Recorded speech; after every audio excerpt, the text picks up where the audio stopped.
A mass exodus for the Texas Longhorns. Will there be anyone left to play with Arch Manning in 2025? Locked On SEC starts right now.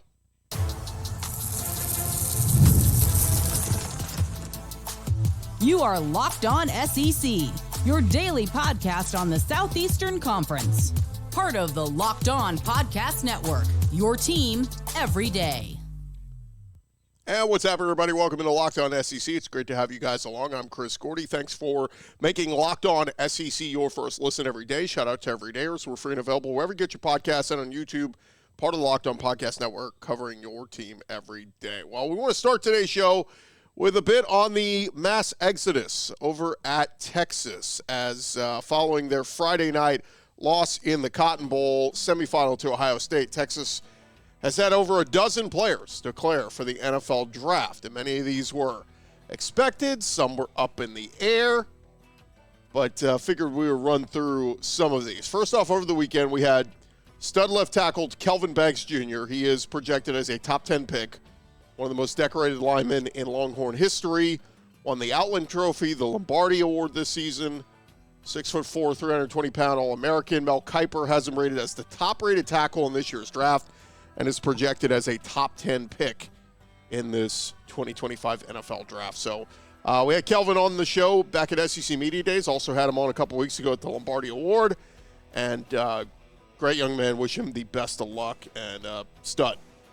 But no surprise. We knew he was going off to the NFL draft. Then we had left guard Hayden Connor. He declared he was a senior, played his 4 years of college football at Texas, had 43 starts, played in 51 total games, and was a really good piece on that Joe Moore Award semifinalist offensive line. It was part of Steve Sarkisian's first season at Texas. Then we had a little bit of a surprise. Junior running back Jaden Blue declared on Sunday. Spent much of this year as kind of the 1-2 punch with Trey Wisner. Was given the opportunity to be the starter at the start of the year after C.J. Baxter got hurt and missed the season. Did sprain his ankle against Michigan, and then dealt with some fumbling issues at times, and eventually Wisner emerged as the feature back. But if you recall during spring, Jaden Blue said, the plan is to be gone after this year. However the year goes, we'll see, but hopefully I'll be gone after this year. So, again, not a huge surprise, but a guy that certainly could have come back. On Monday, we got defensive tackle Vernon Broughton. He had an extra year of eligibility he could have used from the COVID thing, but had a very active season. 39 tackles, 4.5 tackles for a loss, 4 sacks. NFL scouts going to love his size, 6'4", 308 pounds. So Vernon Broughton off to the NFL draft. Safety Andrew Makuba, the former Clemson transfer, had his most productive season, emerged as an enforcer on that secondary. Great open field tackler, and reportedly has a 40-yard dash time of 4.33. If he runs that at the combine, he's going to jump up draft boards. Defensive back Gavin Holmes, he was out of eligibility, spent 3 seasons at Wake Forest, spent the last 2 at Texas, played in 8 games this year, did have 3 tackles in the loss to Ohio State on Friday. Center Jake Majors, he was a senior, 56 starts, established a new Longhorn record. So wish him the best of luck, really nice career. Then we had wide receiver Matthew Golden declared, 6 foot tall, 195 pounds, was big-time player during Texas SEC championship game run, and then the playoff semifinal march. Transferred in last offseason from the University of Houston, and he was Quinn Ewers' top wide receiver target. Hauled in 987 receiving yards, 9 touchdowns on 58 catches. Missed part of the playoff game against Ohio State due to injury, but did return in the fourth quarter. And then yesterday, we had wide receiver Isaiah Bond announce he is going to forego his remaining eligibility. He ranks as the number 6 wide receiver on Mel Kiper's big board. In his lone season at Texas, caught 34 passes for 540 yards, including 5 touchdowns.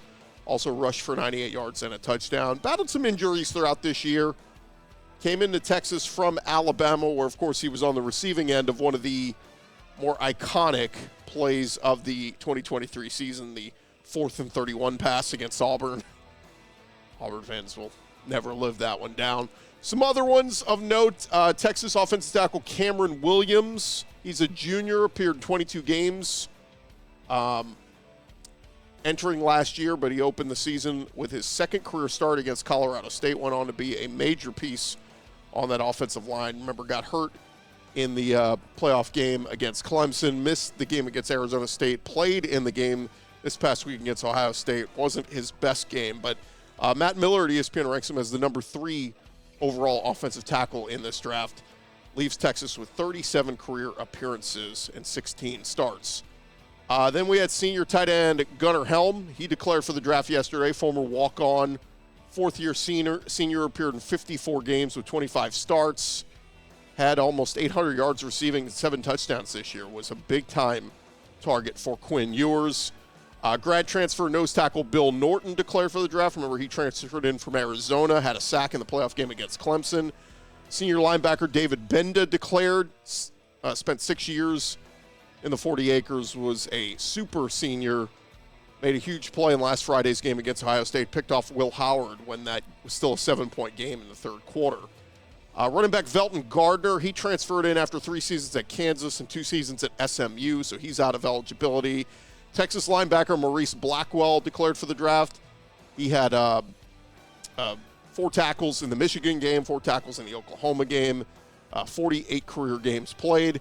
Senior starting defensive end Barron Sorrell declared for the draft. 4th-year defensive end, started all but 9 out of his 48 total games throughout his career as a Longhorn. He was one of the few remaining out of that 2021 class from Sark's first year. And so, look, it's a lot of pieces so far that have declared, and it's going to be interesting because now Texas's team next year is going to be led by quarterback Arch Manning. By the way, Quinn Ewers, as of this recording, still hasn't made an official decision yet. But this will be Arch Manning, but he's losing Jaden Blewett, running back, Matthew Golden, Isaiah Bonnet, wide receiver, tight end Gunnar Helm, left tackle Kelvin Banks, right tackle Cam Williams, center Jake Majors, left guard Hayden Connor, tight end Juan Davis is a senior. So Arch, team going to look a little bit different. Kind of looking at our lads and their depth chart, kind of highlighting some of the pieces that are moving on. Again, we'll see what happens with Quinn Ewers. Does he end up transferring elsewhere, or does he go to the draft?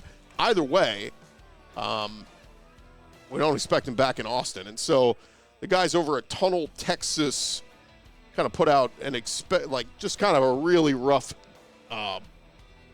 projected depth chart of what Texas' team could look like next year. And you would have Arch Manning at quarterback, C.J. Baxter, Trey Wisner, and Jarrett Gibson in the backfield. That's a good trio of the backfield. Ryan Wingo, the freshman this year, who was very productive, would be back as a sophomore. DeAndre Moore, who came on at times, he would be a junior. Ryan Niblett, Khalid Lockett, and then the freshman Jamie French, Michael Terry, all coming in. Mari Niblack expected back at tight end, the senior transfer from Alabama. Trevor Gooseby, who played a good bit this year, he will be on that offensive line. And then on the defense, of course, Colin Simmons is back. Anthony Hill is back. And then how about the big one? We got some good news for Texas yesterday. Amidst all the announcements declaring for the draft, redshirt junior safety Michael Taaffe announced he is returning for another season in Austin. So that was big for the Longhorns. They get one back. So Arch Manning and Michael Taaffe will be back for Longhorns next year. We'll see who else decides to announce they're returning to Texas. But, yeah, it's look, the reason why we're spending a whole segment talking about Texas and the guys declaring, because they just finished their season, right? I mean, they were the last one to finish. And some of the dates here on, when to declare. Obviously, there was a early soft deadline to declare for the draft back on January 6th. That was for players who the season ended, early. The traditional hard deadline for special eligibility is today, January 15th. And there was a January 24th deadline for special eligibility for championship game participants. So Ohio State and Notre Dame, their guys will have until January 24th to declare. And then NFL teams will get a full list of everybody who is declared by January 25th. Players will have 72 hours to revoke their submission. Now, I did read another note. It said the deadline to opt out of the 2025 draft is February 7th, and the NFL is retaining its revised policy from last year, which each of the 3 college all-star games, the East-West Shrine Bowl, the HBCU Legacy Bowl, and the Senior Bowl, may invite underclassmen to take part. But, again, like Carson Beck declared for the draft, and then, a week or so later, pulled his name out, said, no, I'm going to stay in college, but I'm going to enter the transfer portal. And as a grad transfer, he could still do that, and then announced he was transferring to Miami. So, again, deadline here was very quick, so that's why we're getting all these announcements from the Texas Longhorns announcing who's going pro and who's coming back. One other note on the Longhorns, their former 5-star wide receiver Jonte Cook, who transferred, remember he quit on the team midseason and then entered the portal and transferred to Washington. Well, according to reports, he is already being booted off the team at Washington. They had some issues there with, attendance or something, and so he's already gone. So, wish him the best of luck, but, Longhorn fans saying, yep, probably the right move that he decided to move on. All right, thank you guys for making Locked On SEC your first listen every day. Coming up next, we'll get to a big announcement over at Georgia. That's coming your way here in just a second. But first, want to let you guys know about our friends over at Wayfair. After the holiday hustle, there is nothing like giving your home a little TLC.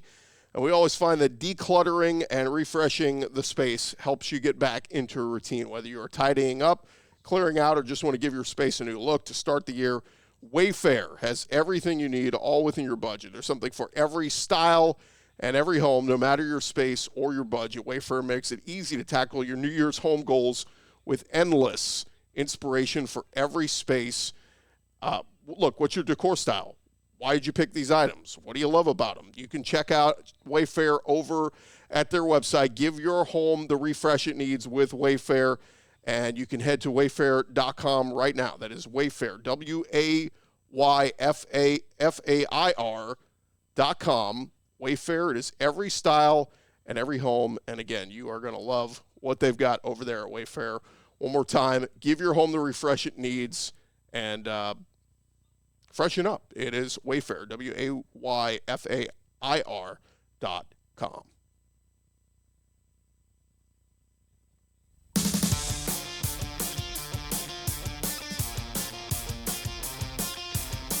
All right, running along here, Locked On SEC. Thank you guys for making us your first listen every day. Shout out to everydayers. Keep coming back and checking us out each and every day. All right, we just did Texas in the first segment. How about over Georgia? Some news and notes from the Georgia Bulldogs. And we start yesterday as we got Trevor Etienne, Georgia running back, announced he is officially declaring for the 2025 NFL Draft. Spent the first 2 seasons of his career with the Florida Gators, of course, playing for Billy Napier, and then transferred to Georgia for the 2024 season. Rushed for just 600 yards and 9 touchdowns this season. His best games came against Texas, where he rushed for 181 yards and 5 touchdowns in the 2 wins over the Longhorns. Did miss a couple of games with a rib injury. Was also limited in games against Ole Miss and Florida. But despite it being his least productive college season, Etienne was very proud of what he accomplished. He said after the loss to Notre Dame in the playoff, it means a lot. These are memories with relationships I built with guys and moments that you can never get back, that you'll remember forever. Just blessed to be a part of something this special. We talked to him during the Sugar Bowl media availability, and great guy. Shared some memories with us, favorite college memories, favorite memories from the year, but he'll be moving on. And as for the running back spot at Georgia, well, they are going to look at running back Nate Frazier, who is expected to take on a bigger role next year. Of course, the freshman was very good due to Etienne's injury. He rushed for a team-high 671 yards to go along with 8 touchdowns. Did have some issues with fumbling, but, they hope that they can make strides there and improve as a pass blocker. Cash Jones will also be back. He scored Georgia's only touchdown in the loss to Notre Dame. Branson Robinson and Roderick Robinson both struggled with injuries throughout the year.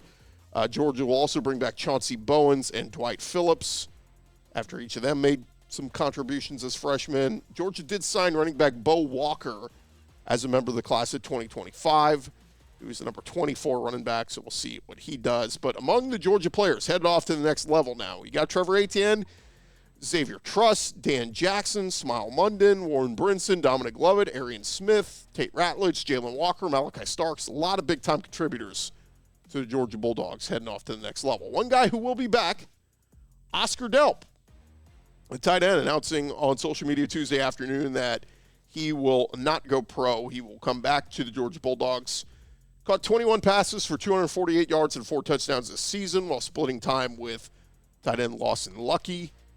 So Georgia figures to have one of the better tight end rooms in the country next fall with Oscar Delp back, and be a big-time target there for Gunnar Stockton, who presumably will be Georgia's starting quarterback. But this will be his final year of eligibility, but we'll see Oscar Delp back next year. Now, among Georgia players returning, we got Oscar Delp, we had wide receiver Dylan Bell, defensive tackle Kristen Miller, cornerback Dalen Everett, and punter Brett Thorson. So some good pieces coming back for Kirby Smart and company. Now, over at Missouri, Georgia edge rusher Damon Wilson committed to the Missouri Tigers yesterday evening. It's a little bit of a surprise for folks because he had taken an official visit to Ohio State, and it had been rumored that he was going to head to play for the Buckeyes, but he will be a Missouri Tiger. And since getting to Georgia in 2023, he's played in 26 games over 2 seasons, made 26 tackles, 7 tackles for a loss, 3.5 sacks, also had 2 forced fumbles. So a big-time pickup for Eli Drinkwitz and Mizzou with edge rusher Damon Wilson going to Missouri. And On 3 has the 2025 Missouri transfer class currently rated the third best in this cycle of transfer portal rankings. So Damon Wilson will have 2 seasons of eligibility left at Missouri. A few other notes here over at LSU. Brian Kelly was at a American Football Coaches Association meeting in Charlotte on Tuesday and was asked by one of the meeting members what he thinks about Notre Dame playing for the national championship. Of course, that's where he came from, left Notre Dame for LSU. Brian Kelly telling CBS Sports, "I'm happy for all those guys. I pulled for them. A lot of the guys there on both sides of the ball I recruited. Obviously, I want to see those guys win it all. I think they're in a great position. Totally excited for those guys." So a lot of people, made fun of Brian Kelly. You said you left LSU because you couldn't win a championship at Notre Dame. Look at Notre Dame. They're going to play for a championship. Well, Kelly did play for a championship at his time at Notre Dame, made the playoff once or twice as well. So Kelly did explain on Tuesday. He said, "Look, I wasn't leaving Notre Dame because I couldn't win a championship. You can win championships at Notre Dame, but I chose another path because I wanted a different challenge." Well, it's a little bit of a different story than what Brian Kelly said when he took the LSU job. But nonetheless, more good portal news for LSU on Tuesday, or rather this was on Monday. They picked up former NC State defensive back Tamarcus Cooley. He committed to LSU, entered the portal on January 2nd, had 39 tackles, a sack, and 3 interceptions at NC State this year. So it'll be the third school he plays for. He started his career at Maryland before transferring to NC State. But LSU now with, I think, 16 players through the portal, including Patrick Payton, edge rusher from Florida State, Jack Pyburn, edge rusher from Florida. They got a whole lot of guys back there, so we'll see what LSU looks like in 2025. Over at Kentucky, they got a commitment from Louisiana Tech transfer wide receiver True Edwards, TRU. And Edwards had a breakout year at Louisiana Tech, had 84 catches for 986 yards and 8 touchdowns. Played in 27 games over 3 seasons with Louisiana Tech. Now, Kentucky, you are going to need a program if you're going to watch Kentucky football play in 2025 because there are a whole lot of new faces. They got wide receiver Kendrick Law coming in from Alabama. The list goes on and on. They lost a ton to the transfer portal. But, going to be a very different-looking Kentucky team when you head into 2025. I mean, Carter Boley is going to compete with Zach Calzada for the quarterback spot. It's just going to be a very different-looking Kentucky team. But True Edwards, we'll see what he does with the Wildcats. Over at Ole Miss, they signed an experienced defensive back out of the transfer portal from Washington State, Kapina. It's either, Gushikeen. Gushiken, however you want to say it. Started 11 games for Washington State last year. Also started 5 more in 2023. So 2 interceptions, 6 pass breakups this season for the Cougars. see what he does for Ole Miss. He's originally from Hawaii, so that is where he gets his name. Over at South Carolina, they landed a commitment from former in-state prospect, former NC State defensive back Brandon Cisse, C-I-S-S-E. He announced he is heading to South Carolina. Big-time pickup there for the Gamecocks. Played significant snaps for NC State this year. 28 tackles, 5 pass deflections, and 2 tackles for a loss. Over at Texas A&M, they picked up Houston transfer wide receiver Jonah Wilson. He had played in just 7 games for the Cougars this past year, caught 9 passes for 58 yards during a disappointing redshirt freshman season. He's 6'2", 200 pounds, and the Aggies have been very aggressive in that portal. They picked up wide receiver Micah Hudson from Texas Tech, Mario Craver from Mississippi State, and Casey Concepcion from NC State. Getting some big-time weapons there from Marcel Reed or Jacob Zeno, the transfer from UAB, whoever wins that quarterback battle. And there you have it. You are all caught up on the latest news going on around the SEC transfer portal. When we return, we will get to Football Writers Association of America putting out their all-freshman team and some SEC names on that list. We'll tell you who made it coming up in just a sec. But first, I want to remind you about our friends over at Rocket Money. Look, did Rocket Money help you find any subscriptions you forgot about or that you were paying for twice? It has happened to all of us. You have a few subscriptions that you don't even realize you're still paying for. Rocket Money makes it so easy to track them all down.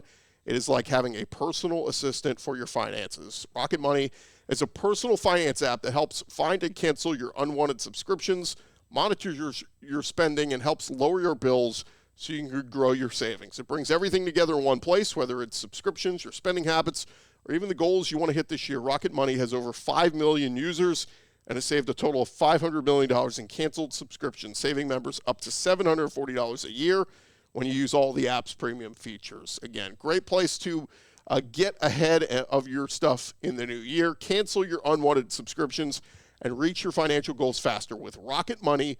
Just go to rocketmoney.com/lockedon today. That is rocketmoney.com/lockedon.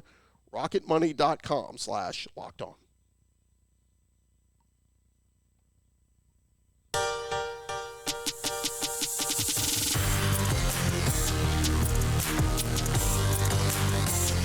All right, roll along here. Locked On SEC, part of Locked On Podcast Network, covering your team every day. And got one more segment to jump in here, and I wanted to touch on the Football Writers Association of America. They announced the 2024 Freshman All-America team, and 9 players from the SEC make the list. So figured we'd take a look at this as on the offense. It is DJ Lagway from Florida and Lenore Sellers from South Carolina leading the way at quarterback. So they listed 2 quarterbacks on the offense, and well-deserved. Both those kids, the future looks bright. Had awesome freshman years, and we expect a lot out of both of them heading into 2025. Some other kids making this list, of course, the freshman from Alabama, Ryan Williams. Did you know he was just 17 at one point? He was outstanding. Of course, Jeremiah Smith, the wide receiver from Ohio State, who's playing in the national championship, he has been incredible. So we'll see him play in the championship game coming up. Other guys who made this list, how about offensive lineman Josiah Thompson from South Carolina? 6'7", 300 pounds. Really nice freshman year for him. So big piece back blocking for Lenore Sellers. How about on the defensive side of the ball? Jamarius Brown, D-lineman from Ole Miss, making this list. Jaden Jackson, D-lineman from Oklahoma. Of course, Colin Simmons was a big part of Texas's playoff run. And Dylan Stewart from South Carolina, outstanding freshman, racking up the sacks. And with Kyle Kennard gone, we'll see if he takes an even bigger step forward. In the secondary, KJ Bolden, the Georgia safety, also made this list. So some good picks, some good names from the SEC to make this list. And like we said, the future looks bright. We were joking about all the players that have declared for the draft and like who's going to be back next year in this thing, and you know who's even going to play. Again, future looks pretty bright with some of these young guys, and excited to see. I think I talked about this on here already, but talked with some national folks at the Cotton Bowl last week who told me, look, Arch Manning's going to get all the hype at Texas. You know, former number 1 recruit. He's a member of the Manning family. looked really good in the small sample size we saw this year at Texas.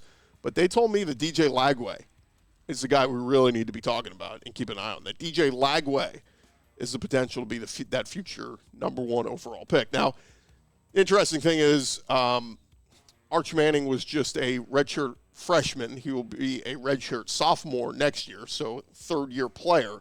If he has an awesome year, he could run off to the NFL draft. DJ Lagway just played his true freshman year, so he's got to wait 2 more years. So we're talking, 2027 NFL draft for him. So they wouldn't necessarily be in the same draft, although if Arch plays 2 more years and Lagway plays just 2 more years and jumps as a true junior, they could certainly both be in the same NFL draft class. But anyway, just thought I'd pass that along, that there's, all the hype we're going to get and attention we're going to get for Arch Manning. Lenore Sellers hopefully starts to get a lot of hype as well moving forward. But DJ Lagway is he's a freak. As a freshman, to have the body and the arm he has, we're just scratching the surface on what that kid can become down the road. So big reason for Florida fans to be excited. All right, before we wrap up here, did want to pass this along. This is from Ross Dellinger over at Yahoo Sports. The college football coaches are discussing rule changes regarding fake injuries. Coaches are expected to discuss new rule changes that would curb the rise of faking injuries in college football, according to this report. Those discussions were set to take place at the AFCA convention in Charlotte this week, and the rule change would require any injured players to sit out the remainder of the drive that they exit. Now, that one, it's a tough one, man, because what if a kid just cramped up? How do you determine, he faked the injury, and how do you determine, he's actually cramping and just needs to come out a play or 2 and then can come back in? Currently, injured players are only required to miss 1 play before being eligible to return to the field. Now, faking injuries became a major talking point throughout this season, particularly in the SEC. Multiple coaches complained about it. SEC Commissioner Greg Sankey even called it out, sent out a midseason memo warning teams about it. And it's unclear right now if any national rules will be developed to help curb the faking injuries trend, but it is a topic of discussion. And again, I get where they're coming from. You want to fake an injury? Well, you got to miss this entire possession, defensive possession. But like I said, what happens if, and we see this all the time in those games in September, or, when you're playing 100-degree weather in some of these environments, it's hot. And guys are going to cramp up for a couple plays. They come out, they get it stretched out, they drink some water, get hydrated, and you get back in there. Well, if they do adopt this rule, like I said, an injured player would be required to sit out the remainder of that drive. And maybe that's what they want. Maybe we want more offense, more scoring drives. Take those defensive players out. But I don't know. It will certainly be something worth watching, and it certainly is worth mentioning that it was a problem throughout the year. And, hey, Ole Miss and Lane Kiffin like to take advantage, no doubt. All right. Thank you guys for making Locked On SEC your first listen every day. Shout out to everydayers. Keep coming back and checking us out each and every day. And, hey, for your second listen, you can check out Spencer McLaughlin with the Locked On College Football Podcast, talking all things college football. Of course, you can check out all your favorite SEC teams. Just search Locked On and your favorite SEC school, and you will find that podcast wherever you get your podcasts. Of course, you can find us on the free Fire TV channels app as well, and 24/7 streaming on YouTube. All things college football on the Locked On Podcast Network. I'm Chris Gordy. This has been Locked On SEC. You guys have a great day. We'll talk to you tomorrow right here on Locked On SEC.